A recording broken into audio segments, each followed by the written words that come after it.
आप देख रहे खबर तो समझिए और आपके साथ मैं हूं विवेक। सबसे पहले बात रांची हिंसा और उससे जुड़े नए खुलासे की। रांची में अब शांति है, शहर में जिंदगी बहाल होने लगी, लेकिन झारखंड समेत पूरे देश के मन में यह सवाल अभी भी कायम है कि 10 जून को जुमे की नमाज के बाद हिंसा की प्लानिंग किसकी थी? किसने नमाजियों के हाथ में पत्थर थमाए?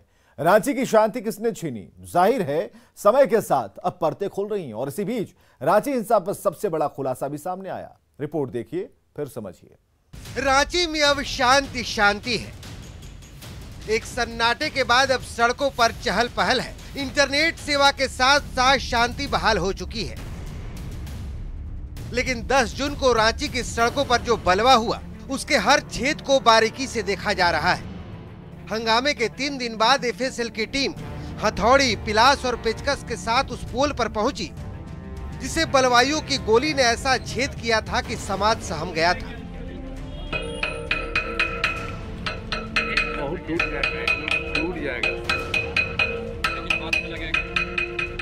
कभी पेचकस से खोदकर तो कभी पिलास और हथौड़ी से ठोककर।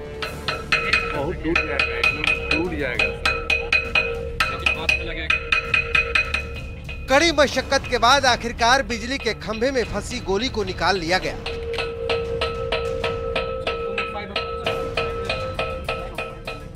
यही वो गोली है जो पिछले 3 दिनों से इस पोल के साथ साथ तंत्र के गले में फंसी हुई थी। एफएसएल की टीम खंभे से गोली निकालकर अपने साथ ले गई है। हमने आपको 11 जून को ही खंभे में फंसी गोली का पूरा सच दिखाया था। उपद्रवियों द्वारा फायरिंग की गई है, तो ये जो गोली है वो पूरे इस पोल से आर पार हो गई है। यानी जो उपद्रवी थे उनके पास पत्थर के साथ साथ फायरिंग के भी सारे इक्विपमेंट्स थे और उन्होंने बाकायदा यहाँ पे फायरिंग भी की है। और इस बात की तस्दीक जो है, ये पोल में ये जो गोली के निशान है और जिस तरह से गोली आर पार हो गई है, वो इस बात की तस्दीक करी है। लेकिन इस पोल तक पहुँचने में एफएसएल की टीम को 3 दिन लग गए। जिन पत्थरबाजों ने रांची की शांति छीनी थी, अब उन पत्थरबाजों तक पुलिस पहुँचने की कोशिश कर रही है। लेकिन इसी बीच रांची की पूरी हिंसा का नया कनेक्शन सामने आया है। 10 जून को हुई रांची हिंसा पर सबसे बड़ा खुलासा। वासेपुर गैंग नाम से बनाया गया था व्हाट्सएप ग्रुप के जरिए हुई थी हिंसा की प्लानिंग। एक व्हाट्सएप ग्रुप बनाया गया है और उसके बारे में ये बताया जा रहा है कि वासेपुर गैंग के नाम से इस ग्रुप के अंदर लोगों को इकट्ठा करने की मैसेज आदान प्रदान की गई है। अब जो जिला प्रशासन है, पुलिस के लोग हैं, वो इस बात की पड़ताल में लगे हैं कि इस वासेपुर गैंग का एडमिन कौन है और ये सारी चीजों के पीछे कितने लोगों के हाथ हैं। जो अभी जानकारी आ रही है, हालांकि ये शुरुआती जानकारी जरूर है, लेकिन कहीं ना कहीं जो पुलिस के अधिकारी हैं वो वासेपुर गैंग व्हाट्सएप ग्रुप के बारे में पड़ताल करने में जुट गए हैं और खासकर उसके एडमिन की तलाश की जा रही है। उसकी क्या भूमिका हो सकती है, इस ग्रुप में जितने सदस्य थे उनकी क्या भूमिका इस पूरे घटनाक्रम में रही, इन सारी बातों की पड़ताल की जा रही है। बहरहाल रांची में 10 जून को उपद्रव के बाद स्थिति तेजी से सामान्य हो रही है। कई इलाकों से धारा 144 हटा ली गई है। एसआईटी भी पूरे मामले की जाँच कर रही है। लेकिन सवाल अब भी कायम है कि पत्थरबाजों के हाथ में किसने थमाए थे पत्थर? जुमे की नमाज के बाद विरोध का प्लान किसका था? रांची से न्यूज़ 18 के लिए ओम प्रकाश और अविनाश कुमार की रिपोर्ट।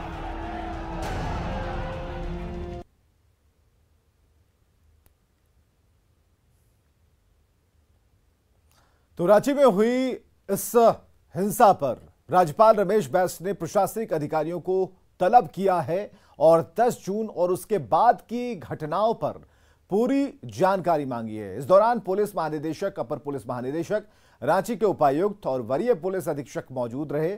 राज्यपाल ने अधिकारियों से वो सवाल पूछे जो हर व्यक्ति जानना चाहता है। आप भी ये देखिए कि वो 10 सवाल हैं क्या। सवाल नंबर 3 तक हम पहुंच गए। 4 ये हैं कि जुलूस के संचालन के दौरान कितने सुरक्षाकर्मी और दंडाधिकारी वहां उपस्थित थे। सवाल नंबर 5 है कि आपने कोई प्रिवेंटिव एक्शन क्यों नहीं लिया। सवाल नंबर 6 क्या है? सवाल नंबर 6 राज्यपाल ने पूछे, आपने वाटर कैनन, रबर बुलेट्स, आंसू गैस का इस्तेमाल क्यों नहीं किया। सवाल नंबर 7 है कि अभी तक कितनी गिरफ्तारियां हुई हैं। सवाल नंबर 8 है कि पुलिस अधिकारी और जवान हेलमेट और प्रोटेक्टिव गियर क्यों नहीं पहने हुए थे। सवाल नंबर 9, प्रदर्शनकारियों की पहचान कीजिए और मुख्य चौराहों पर फोटो चस्पा कीजिए। और सवाल नंबर 10, क्या अफवाह फैलाने वालों की पहचान हुई है? इसके अलावा 2 सवाल जो छूट गए थे उसे भी हम बताना आपको चाहेंगे। सवाल नंबर 1 क्या था? सवाल नंबर 1 था प्रस्तावित घटना, धरना प्रदर्शन, जुलूस के बारे में प्रशासन के पास क्या इनपुट्स थे, क्या जानकारी थी? और सवाल नंबर 2 था कि आपने क्या क्या व्यवस्थाएं कर रखी थी? सवाल नंबर 3 था कि आपके पास आईबी, सीआईडी और स्पेशल ब्रांच ने क्या क्या किया? तो जाहिर है रांची हिंसा पर सवाल उठे हैं, उठते रहेंगे, क्योंकि कहीं ना कहीं यह पूरा मामला तंत्र की विफलता का है। यह समझिए कि इस मामले में अब तक क्या क्या हुआ है। तो रांची में अब हालात जो हैं बिल्कुल सामान्य होने लगे हैं। इंटरनेट सेवा को शहर में बहाल कर दिया गया है। 10 जून को रांची में नमाज के बाद जो हिंसा हुई थी, 2 लोगों की मौत हुई थी और हिंसा की जांच के लिए सीएम हेमंत सोरेन ने निर्देश दिया और एक हाई लेवल कमेटी बनाई। 2 सदस्यीय कमेटी में वरिष्ठ आईएएस अधिकारियों को रखा गया, अमिताभ कौशल और एडीजी संजय लाटकर, और अगले 5 दिनों में उन्हें अपनी रिपोर्ट सरकार को सौंपनी है। और अब तक 25 एफआईआर दर्ज किए गए हैं, 22 नामजद और हजारों अज्ञात के खिलाफ मामला दर्ज किया गया है। आगे बढ़ते हैं। जिस नुपुर शर्मा के बयान को लेकर देश के कई हिस्सों में हिंसा की आग धधक रही थी, उस नुपुर शर्मा पर बीजेपी कार्रवाई का डंडा चला चुकी। हम लगातार ये सवाल उठाते रहे हैं। यही बात मुख्यमंत्री नीतीश कुमार ने भी कही। जब बीजेपी ने एक्शन लिया तो हंगामा ठीक नहीं, और इस तरह के प्रदर्शन पर उन्हें हैरानी होती है। सुनिए नीतीश कुमार ने 10 जून को हुई हिंसा पर क्या कहा। तो जो कुछ भी किसी ने कोई स्टेटमेंट दिया तो उस पर तो कोई एक्शन हो ही गया, और कहा ही है केस तक एफआईआर भी हो गया, सब कुछ हो गया। तो उसके बाद भी अगर इस तरह की कोई बात हो रही है तो इस पर जरूर ध्यान रखना चाहिए। देखिए, कभी कभी आप चाहे जितना भी करिएगा ना, कुछ लोग, हमको तो लगता है कि जरा कुछ जानबूझ करके आपस में झगड़ा करना चाहते हैं। कोई ज़रूरी नहीं है कि स्वाभाविक रूप से कोई चीज़ हो। तो जब इस बात को लेकर के एक्शन भी किया, सब कुछ किया, तो फिर इस तरह से क्या करने की ज़रूरत है? इसलिए हम तो इसके भाई, हमको तो आश्चर्य होता है। अब आप 10 जून की हिंसा पर नीतीश कुमार की हैरानी के मायने को समझिए। नुपुर शर्मा पर कथित विवादित टिप्पणी करने का आरोप है। जब विरोध जताया गया तो बीजेपी ने एक्शन लिया। भारतीय जनता पार्टी ने नुपुर शर्मा को पैगंबर मोहब्बत पर दिए गए कथित विवादित बयान के लिए पार्टी से निकाल दिया है, क्योंकि नुपुर शर्मा के बयान का मुस्लिम समुदाय ने भारी विरोध किया था। बीजेपी ने औपचारिक तौर पर नुपुर शर्मा के बयान का खंडन किया है। बीजेपी ने साफ किया है कि नुपुर शर्मा का बयान पार्टी का स्टैंड नहीं है। पार्टी को ऐसा कोई भी विचार मंजूर नहीं जो किसी भी धर्म या फिर संप्रदाय की भावनाओं को ठेस पहुंचाए। सवाल यह है कि जब बीजेपी ने एक्शन ले लिया तो फिर यह बवाल क्यों हुआ? और इस बात पर नीतीश कुमार को भी हैरानी है। हिंसा की जांच के लिए कमेटी गठित की गई और सीएम ने बनाई 2 सदस्यीय टीम को रिपोर्ट देने को कहा है, वो 2 हफ्तों में, जिसके अधिकारी बनाए गए आईएएस अमिताभ कौशल और जांच टीम में आईपीएस संजय लाटकर को शामिल किया गया। आगे बढ़ते हैं। नेशनल हेराल्ड मामले में राहुल गांधी को ईडी के तीखे सवालों का सामना करना पड़ा। राहुल से भीतर खाने ईडी सवाल दाग रही थी और बाहर सियासी उबाल देखने को मिल रहा था। दिल्ली से लेकर पटना तक कांग्रेस के कार्यकर्ताओं ने सत्याग्रह मार्च किया है।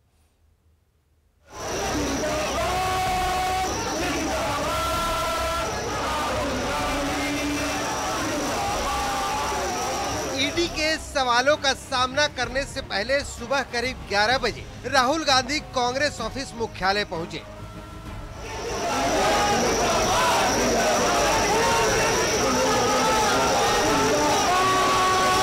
जहां भारी तादाद में कांग्रेस कार्यकर्ता मौजूद थे।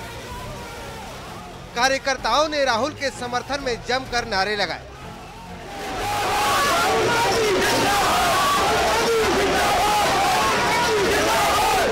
थोड़ी देर बाद जब राहुल ईडी दफ्तर के लिए निकले तो कांग्रेस नेताओं और कार्यकर्ताओं ने पार्टी मुख्यालय से ईडी ऑफिस तक मार्च किया।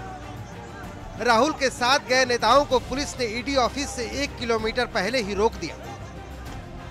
इसके बाद कांग्रेस कार्यकर्ताओं ने सड़क पर धरना दे दिया। इस दौरान जमकर हंगामा भी हुआ। कांग्रेस कार्यकर्ता पुलिस से भिड़ गए।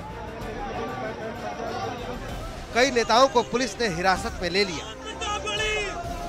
देश के कई हिस्सों में एक साथ कांग्रेस कार्यकर्ताओं ने राहुल और सोनिया को मिले नोटिस का विरोध जताया। कांग्रेस ने इस प्रदर्शन को सत्याग्रह नाम दिया है। पटना में भी कांग्रेस के नेताओं ने ईडी के जोनल ऑफिस के बाहर सत्याग्रह किया। ये बिहार का ईडी कार्यालय देखिए, यहाँ पर office of the joint director enforcement directorate ED Patna zone office है ये, और तमाम कांग्रेस के जो नेता यहाँ पर धरने पर बैठ गए हैं। कांग्रेस नेताओं की माने तो जिस केस में राहुल गांधी से पूछताछ चल रही है वो मामला पहले ही बंद हो चुका है। मूल मुद्दों से जनता का ध्यान भटकाने के लिए सरकार गड़े मुर्दों को निकाल रही है। 8 साल में जो उन्होंने देश की जनता से वादा किया और जिस इशू पर राज किए वो इशू अब खत्म हो चुका है, इसलिए वो उसको डाइवर्ट कर रहे हैं। इसलिए हम जनता से आग्रह करते हैं कि इस इशू को तुल नहीं दे करके जनता उनसे सवाल पूछे।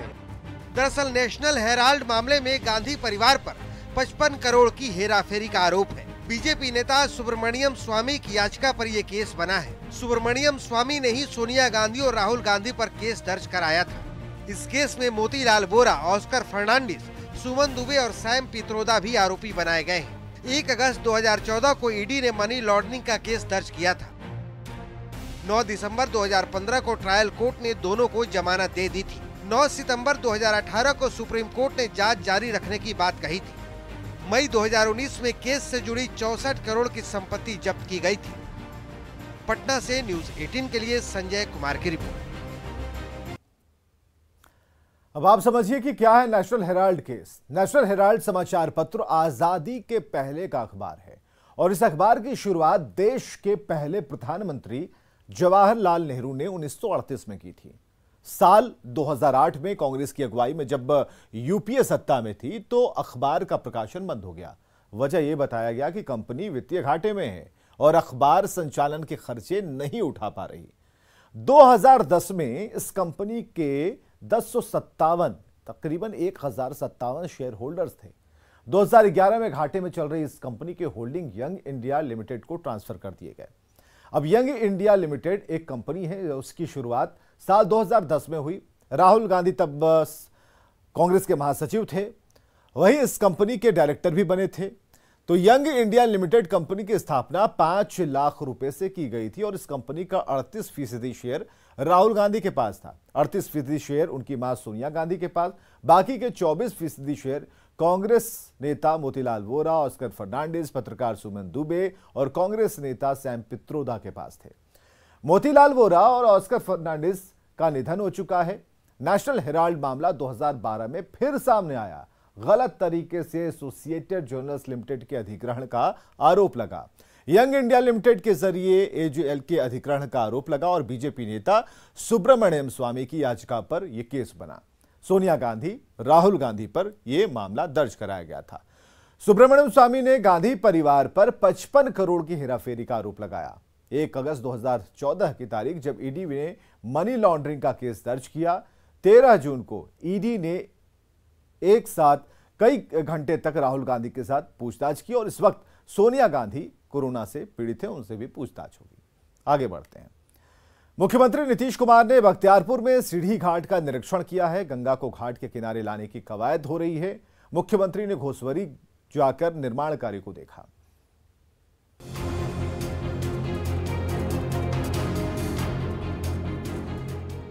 गंगा को लाने चले नीतीश। सुनकर लग रहा होगा कि थोड़ा ज्यादा हो गया, लेकिन ये मजाक नहीं, 100% सच है। बाढ़ के बख्तियारपुर में गंगा घाट का निरीक्षण करने पहुंचे नीतीश कुमार का यही मकसद है।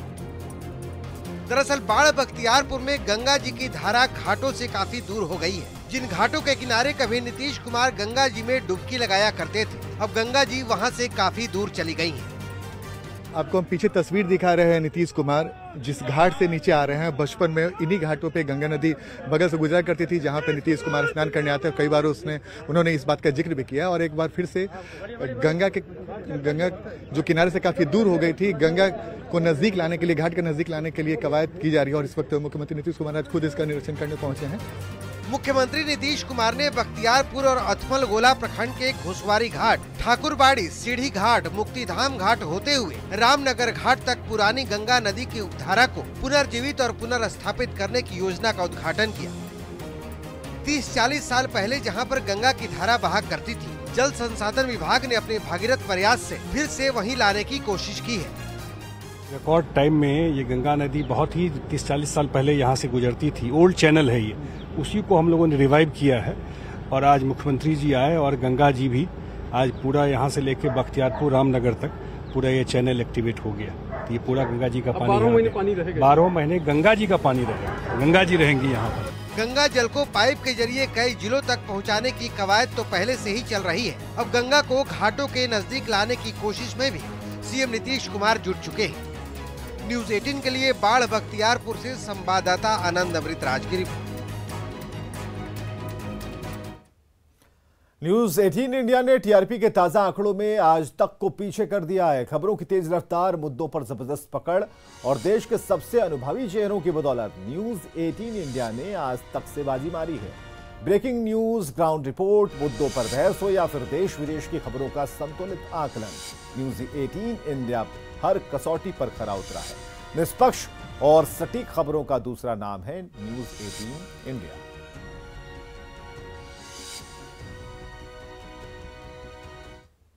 और खबरें लगातार जारी हैं, आप बने रहें हमारे साथ।